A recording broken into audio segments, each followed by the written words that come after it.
Greater Visakhapatnam municipal corporator mayor Golagani Venkata Harikumari ప్రస్తుతం కార్పొరేటర్ల విశ్వాసం కోల్పోయినట్లు తెలుస్తోంది. మున్సిపల్ చట్టం ప్రకారం మేయర్ పదవీ కాలం 4 ఏళ్లు పూర్తయ్యే వరకు అవిశ్వాస తీర్మానం ప్రవేశపెట్టే అవకాశం లేదు.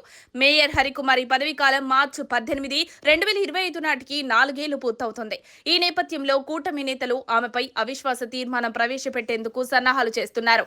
మొత్తం 98 వార్డులకు గాను YCP 58, TDP 30, Janasena 4, BJP 1, CPI CPM 1, ఇండిపెండెంట్లు 3 వార్డుల్లో విజయం సాధించారు. కాగా గత అసెంబ్లీ ఎన్నికలకు ముందే పదుల సంఖ్యలో కార్పొరేటర్లు కూటమిలోకి జంప్ కాగా మిగిలిన వారిలో కొంతమంది ఎన్నికల తర్వాత కూటమి బాట పట్టారు.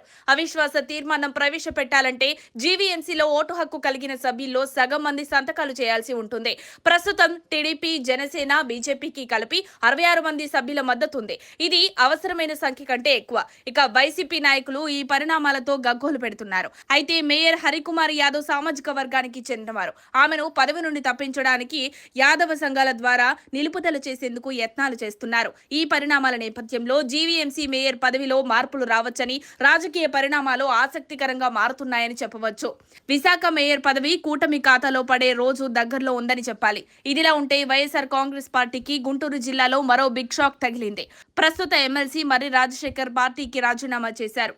ఇప్పటికే 4 ఎమ్మెల్సీలు పోతుల సునీత, బల్లి కళ్యాణ చక్రవర్తి, కర్రి పద్మశ్రీ, జయమంగళ వెంకటరమణ పార్టీకి పదవికి కూడా రాజీనామా చేసిన విషయం తెలిసిందే.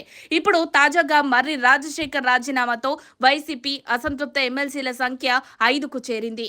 ఉమ్మడి గుంటూరు జిల్లాలో వైసీపీ దుకాణం బంద్ దిశగా ప్రయాణం చేస్తుందని చెప్పవచ్చు. మరిన్ని అప్డేట్స్ కోసం మా కాయ్ టీవీని సబ్స్క్రైబ్ చేసుకోండి. మా వీడియో కనుక మీకు నచ్చినట్లయితే లైక్ చేయండి, షేర్ చేయండి. మీ విలువైన అభిప్రాయాలను కామెంట్ బాక్స్లో తెలియజేయండి.